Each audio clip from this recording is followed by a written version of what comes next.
Bonjour à tous, vous êtes sur Ahi TV Bénin. Ce matin, je suis accompagnée de Hector Sonon, artiste peintre et illustrateur. Bonjour Monsieur Hector. Bonjour. Comment vous allez? Je vais bien. Ok. Ce matin, nous sommes là pour parler de vous, parler de votre parcours. Ouais. Et sans langue de bois, je vais directement vous demander comment est né votre amour pour l'illustration, pour la peinture, tout ce qui est dessin et caricature. Merci beaucoup.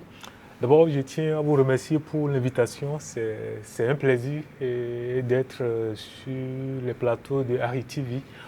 En fait, mon amour pour le dessin, sinon en général pour l'art, en fait, ça vient de ma tendre enfance. Très tôt, à l'âge de 6 ans, je m'intéressais beaucoup au dessin et c'est ce que je faisais.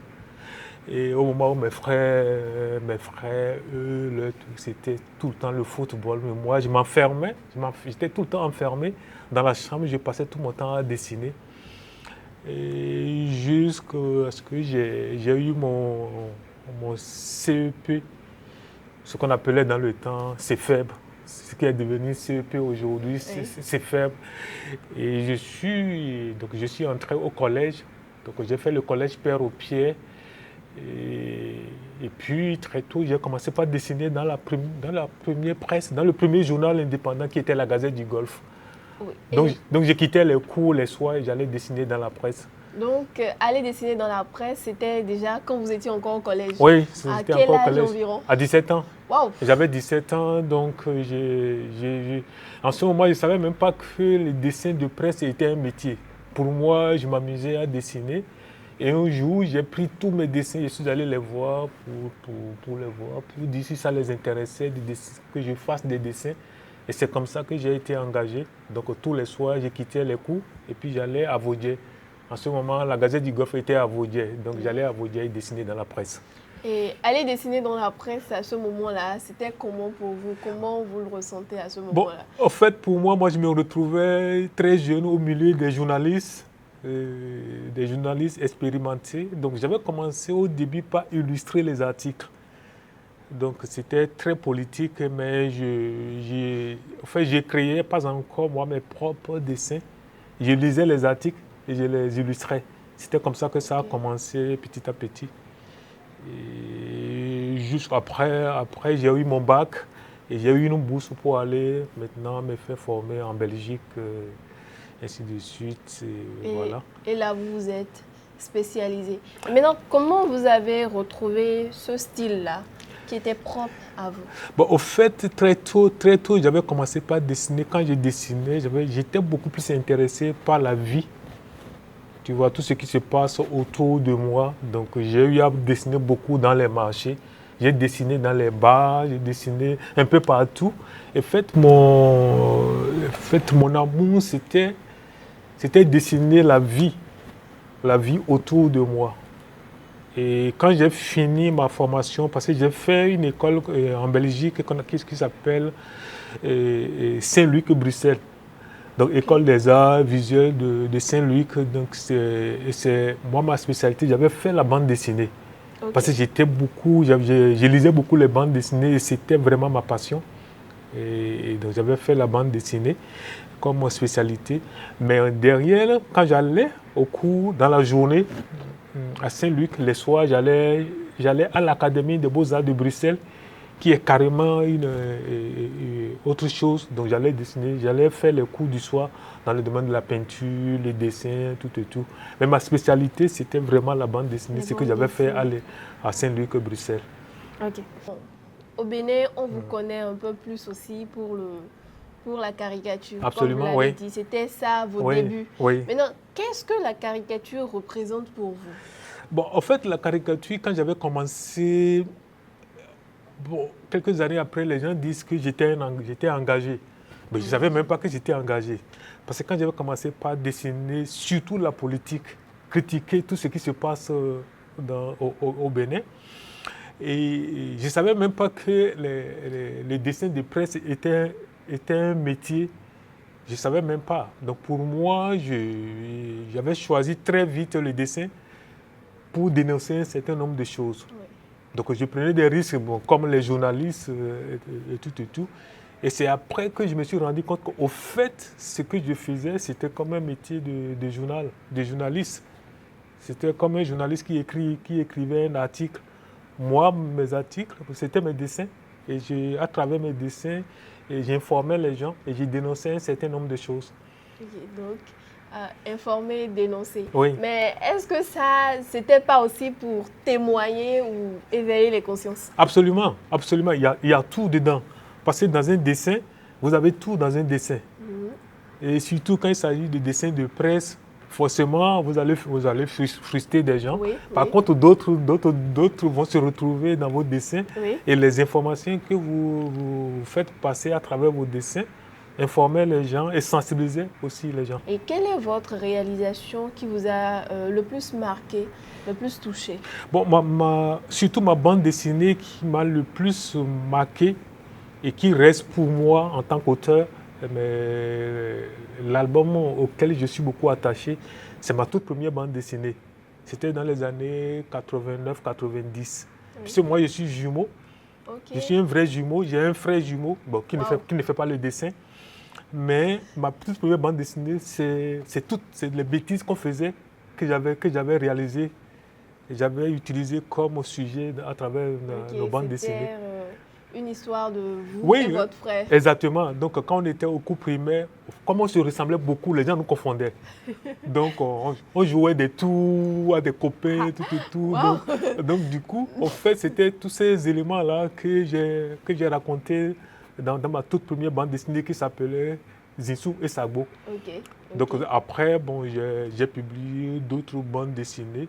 Mais après Zinsou et Sagbo, qui est mon tout premier album au Bénin et qui est aussi la première bande dessinée béninoise, j'ai en 2012, l'une des meilleures BD qui est aussi importante pour moi dans ma carrière, c'était dans les maisons d'édition Casterman. Ça s'appelle Toubab or Not Toubab. Donc c'était une histoire qui se passait en Côte d'Ivoire. Et tu vois, c'était des histoires des jeunes du quartier, des voyous, tout. Donc qui a été édité par cette grande maison d'édition. C'est vraiment intéressant, surtout l'histoire, la bande dessinée de Zinsou et Sagbo. Oui. C'est vraiment ma vie, c'était vraiment mon enfance avec mon frère jumeau.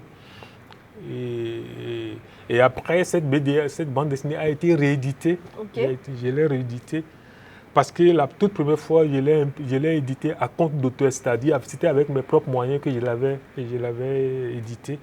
Et après, ça a été réédité, ainsi de suite. Ok, dans votre parcours de caricaturiste, est-ce qu'il y a eu des moments difficiles que vous avez vécus? Oui, dans la presse, c'est ça. Au niveau, en tant que dans la caricature. Globalement. Oui, au fait, l'un des moments qui m'avait marqué beaucoup, c'était parce qu'après Gazette du Golfe, il y a eu d'autres journaux dans lesquels j'ai travaillé, notamment le Canard du Golfe, qui était un journal, le tout premier journal satirique, dans lequel on publiait beaucoup de caricatures. Et dans ce journal, le moment qui m'avait le plus marqué, c'était une caricature que j'avais faite sur un des hommes politiques, une femme politique qui s'appelait, vous la connaissez, Marie-Élise Bédot, qui fut ministre, et puis elle est avocate, tout. Et que j'avais dessiné. Et j'avais dessiné de la façon la plus noble du tout. Donc ça a suscité beaucoup de remous. Et le journal a reçu des sanctions. C'est-à-dire on a été sanctionné à cause de ces dessins. Mais c'était des moments, moi je ne regrette pas parce que c'était des moments vraiment intéressants pour moi où j'ai encore mesuré la force du dessin. Ce que c'est que le dessin dans un journal, c'est très important. Parce que au Bénin, on n'en a pas encore connu, mais dans beaucoup de pays dans le monde, surtout en Afrique, dans certains pays africains, il y a des dessinateurs de presse qui ont été emprisonnés. Et juste pour un dessin, on peut te mettre en prison. Parce que tel dessinateur a dessiné le chef de l'État ou je ne sais pas qui, mais il s'est retrouvé en prison. Ce qui veut dire qu'il y a également des risques. Absolument. Mais s'il y a des risques, bon, dans toute chose on a des risques, mais pourquoi est-ce qu'on a besoin de cette satire-là? Bon, parce que la satire, au fait, la satire, il faut connaître ce que c'est que vraiment la satire. Tu sais, on a la satire dans nos sociétés. Hein. Oui. Et dans notre tradition, dans notre culture, il y a la satire. Au fait, les gens rigolent des choses, même des choses graves, pour le dire. On met de l'humour pour le dire. Justement. On en a donc c'est la satire. Et les journaux satiriques, tu vois, cette forme de médias du journalisme permet de dire les choses graves, de critiquer, mais en utilisant l'humour. Oui. C'est ça. Donc, pour ne pas dire directement les choses aux gens, on passe par la satire et pour informer la population. En même temps, c'est grave, mais les gens rient en s'informant. Ok, donc Oui. ce que je retiens là, c'est que c'est de l'humour, Oui, mais mais derrière l'humour, il y a des réalités. Il y a des faits réels qu'on partage avec les lecteurs. D'accord. Oui. Et d'hier à aujourd'hui, parlons du Bénin. Oui. Vous avez vécu une époque où, personnellement, moi, je n'étais pas là. Exactement. Qu'est-ce que vous pensez de notre Bénin d'hier à aujourd'hui? Au fait, le Bénin a beaucoup évolué. Évolué sur plusieurs plans. Hein. Si je prends déjà par rapport à mon travail, que je fais aujourd'hui, bon, avant, j'étais obligé d'aller à la rédaction. D'accord. J'étais obligé d'aller à la rédaction pour faire les dessins sur place, faire les caricatures sur place. Mais aujourd'hui, je n'ai plus besoin d'aller à la rédaction. Je fais les dessins dans mon atelier, je les scanne et puis je les envoie directement à la rédaction par l'internet et tout. Mais avant, j'habitais à Gla, je prenais ma moto, je devais aller jusqu'à Akpakpa pour aller déposer les dessins ou bien réaliser les dessins sur place. Oui. Donc il y a un certain nombre, d'évolutions. Maintenant, toujours dans le métier, les nouvelles générations, ils n'utilisent plus les crayons ni la plume comme on le fait. Ils utilisent les tablettes graphiques. Ouais. Donc ils dessinent directement avec des tablettes graphiques. Ils ne passent plus par le crayon ni la gomme. Voyez-vous. Maintenant, pour ce qui concerne le Bénin même, disons généralement, surtout sur le plan politique et sur le plan, je vais dire, développement, il y a énormément de progrès.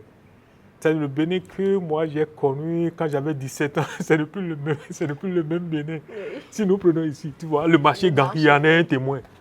Justement. Le marché Gangui qu'on a connu il y a quelques années, ce n'est plus le même marché Gangui. Donc tout a changé dans le pays. Et quand je vois un peu autour de moi mes enfants, je vois qu'il y a tellement de changements qu'on ne sait même pas. Donc, c'est beaucoup de changements dans le sens positif. Oui. Dans le sens positif, parce que quand je vois tous ces jeunes qui sont dans ce studio, j'ai dit, attends, dans l'ancien temps, c'était pas le cas. Et sur plein de choses, on voit quand même énormément de changements. Okay. Énormément de changements. Okay. Il y a ce mot-là, jeune. Oui. Voilà. Parlons des jeunes, justement. Oui. Est-ce que les jeunes, aujourd'hui, sont sensibles à l'art?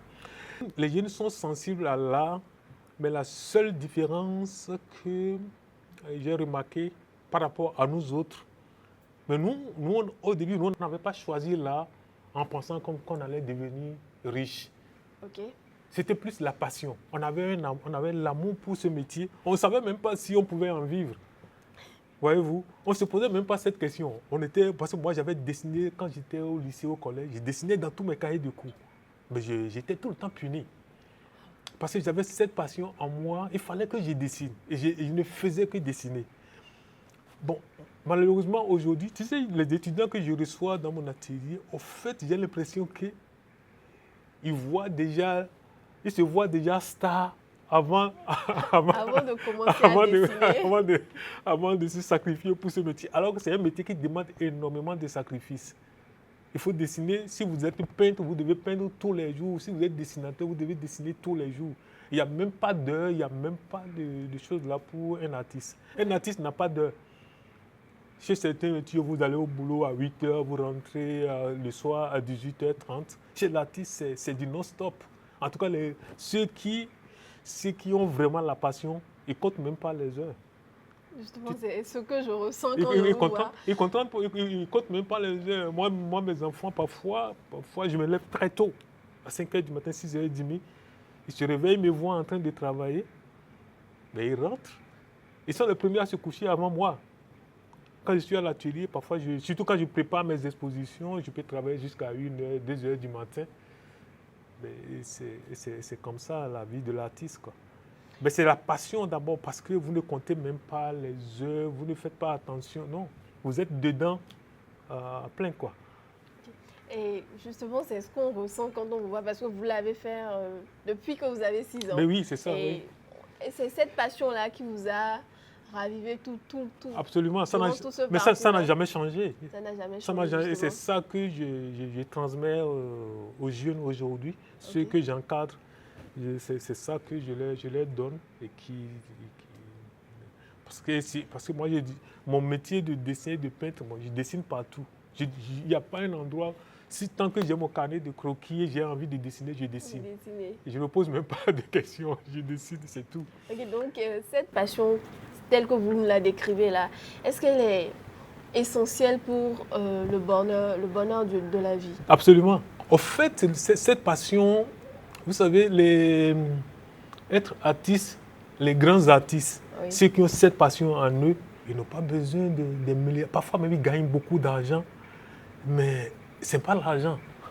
Au fait, cette passion qui brûle en eux est tellement importante que tout ce qui est matériel autour d'eux.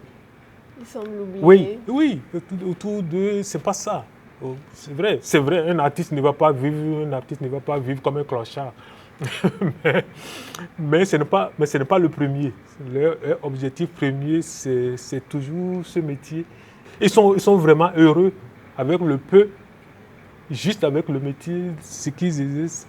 Okay. Ils sont heureux dans ce métier. Et aujourd'hui, vous avez dit tout à l'heure que vous formez des jeunes. Oui. Et bon, moi, je vais vous poser cette question-là. Quel est l'intérêt pour un jeune aujourd'hui d'apprendre votre métier? Oui. En fait, l'intérêt, c'est très important parce que nous, on est appelé à partir. Mais il faut préparer forcément la relève. Et moi, je me dis que j'ai comme mission de préparer la relève. Parce que demain, quand je ne serai plus là, oui, et qu'on parle quand même, qu'on puisse continuer à parler de l'art, de dessin, de tout. Et c'est ma mission. Il faut que je transmette ces savoirs-là aux jeunes. Et qu'après, nous, qu'on continue à parler de ce métier, qu'on ait d'autres Hector Sonon, je ne sais pas, oui. Oui. Pour vous, qu'est-ce qui pourrait les motiver à se perfectionner, se spécialiser dans ce domaine-là? Oui, au fait, ce qui pourrait les motiver, c'est que c'est d'abord, il faut que les jeunes qui choisissent de rentrer de choisir ce métier, le métier d'art, que ça parte de la passion. D'accord. On a plein de nos enfants qui dessinent. Et quand je rencontre parfois des parents d'élèves qui me disent « mais il passe tout son temps à dessiner », je dis « non, oui, c'est ça, il aime ça ». Donc vous n'allez, au fait, n'enlevez pas cette passion en lui. Oui. Au contraire, encadrez-le. Si vous voulez qu'il fasse des études, le jour où vous allez enlever cette passion en lui, il va échouer dans ses études. Oui. Aidez-le à faire son emploi du temps en dessinant, mais en même temps faire ses études. Donc tous ces jeunes qui doivent choisir ce métier, il faudrait que ça soit par passion. Pas parce que bon, j'ai vu tel le fait. La passion, même ceux qui le font, même les jeunes qui le font, vous ne leur dites rien. Hein. Ils ont envie de le faire parce que c'est en eux. Ils aiment dessiner, ils aiment faire de la peinture, ils aiment bricoler des choses. C'est forcément ça. Il faut que ça soit toujours une passion. Il faut que ça parte de cette Voilà, et puis après, on cultive la passion. On avance avec. Absolument.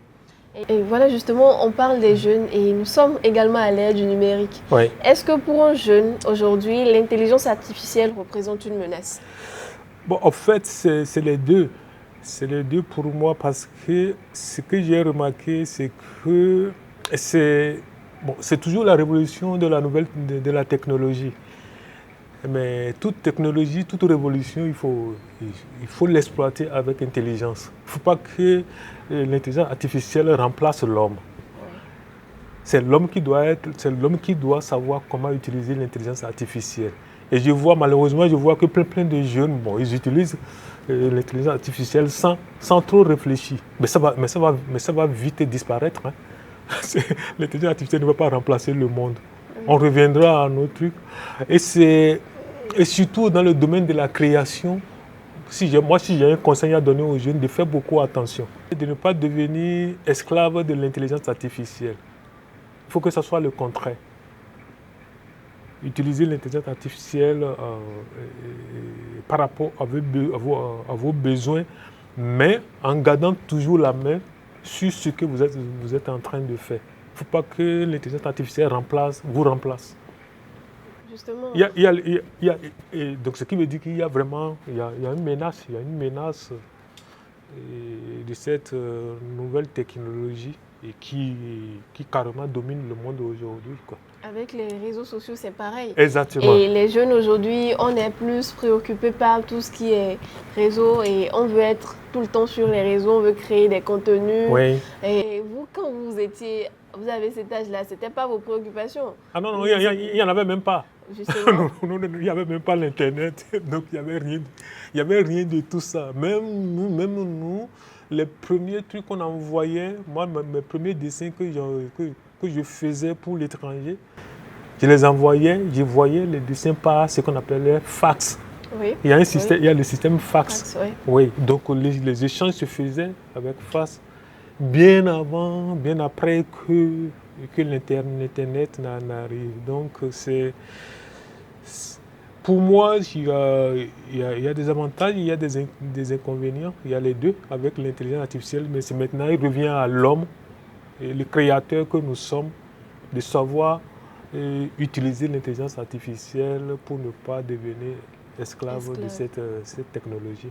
Justement. Oui. Et, bon, je vais vous parler du Bénin. Vous avez connu le Bénin autrement. Oui. Et durant votre temps, c'est pas la même chose, on l'a dit tout à l'heure. Oui. Et qu'est-ce que vous pensez de la liberté d'expression de ces 10 dernières années au Bénin? Au fait, la liberté d'expression, tu sais, les 10 dernières années au Bénin, au fait, il y a eu pas mal de dérapages. Je vais parler d'abord de dérapage. Mais c'est dû au fait qu'il y a les réseaux sociaux. Okay. Parce qu'avant les informations, c'était dans la presse, à la radio et à la télé. Oui. Mais aujourd'hui, n'importe qui, juste avec son téléphone, peut même donner des informations qu'il veut. Mais il n'y en avait pas ça. Il y a 10 ans, il y a très longtemps, il n'y en avait pas. Ce qui veut dire qu'il y a, au fait, la liberté d'expression est devenue encore plus... Il y a des technologies qui ont facilité cette liberté d'expression. Justement. Du coup, les gens n'ont pas compris, beaucoup n'ont pas compris, donc on l'utilise comme on veut. Sauf que dans tous les États, la liberté d'expression est régie par des lois. Donc il y a plein de gens qui ne connaissent même pas les lois et qui régissent cette liberté d'expression. Donc tout le monde y va, des trucs sur les réseaux sociaux, sur TikTok. Surtout le TikTok est venu quand même démocratiser vraiment la liberté d'expression. Sauf que malheureusement, il y a eu beaucoup de dérapages. Beaucoup de dérapages. Et ce n'est pas de la faute des jeunes. Hein. Au fait, ils ne connaissent pas les lois. Donc tout le monde se sent libre, on peut publier tout ce qu'on veut, on reçoit un truc, on republie, ainsi de suite. Si bien qu'il y a beaucoup d'intoxication. À un moment donné, on ne sait même plus où se trouve la vérité. Tu vois, on ne sait même plus où se trouve la vérité parce que bon, ça va dans tous les sens. Mais pour moi, je pense quand même que c'est une bonne chose. Au moins, les gens ont un outil avec lequel ils peuvent s'exprimer. Maintenant, c'est ce qui est dans ce que tu publies et soit qui risque de te poser problème. Mais en tant qu'outil, en tant que système où les gens peuvent s'exprimer, on a des plateformes aujourd'hui qui donnent la liberté à tout le monde de s'exprimer. Ce qui voudrait dire que les jeunes profitent de cette liberté-là. Absolument. Parce que juste aujourd'hui, avec votre téléphone, vous pouvez faire de la vidéo. Je vois les jeunes qui font même des reportages juste avec leur téléphone. Mais c'est impressionnant. Il y a quelques années, on n'avait pas ça. Donc du coup, la nouvelle technologie quand même a libéré vraiment la parole dans tous les sens. Tout le monde peut publier, dire ce qu'il sent et le publier sur des réseaux sociaux, sur plein de trucs. Moi, je pense que ce n'est pas une mauvaise chose.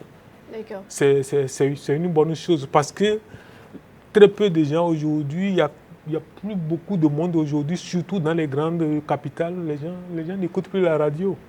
Et tout est sur les plateformes, tu vois. Ils regardent même la télé, ils ne regardent même plus la télé dans nos salons, hein, c'est sur les téléphones, ils suivent tout. Et moi, je suis très content que c'est une révolution au niveau de la liberté d'expression. Oui, dans les médias aussi. Voilà, bon, nous sommes presque à la fin de cet entretien, cette interview. Et justement, voilà, nous sommes un mardi et c'est un mardi pluvieux. Du coup, on va quand même faire un tour dans le marché. Bon, on va essayer. Faire des croquis des dames. On va faire rapidement un dessin rapidement. Oui, justement, ça va beaucoup me faire plaisir. Ah, mais oui, ça va beaucoup faire plaisir aux abonnés de Harry TV également. Ça va, ben okay. Harry TV, au cœur des marchés, au cœur du Bénin.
TV, au cœur des marchés, au cœur du Bénin.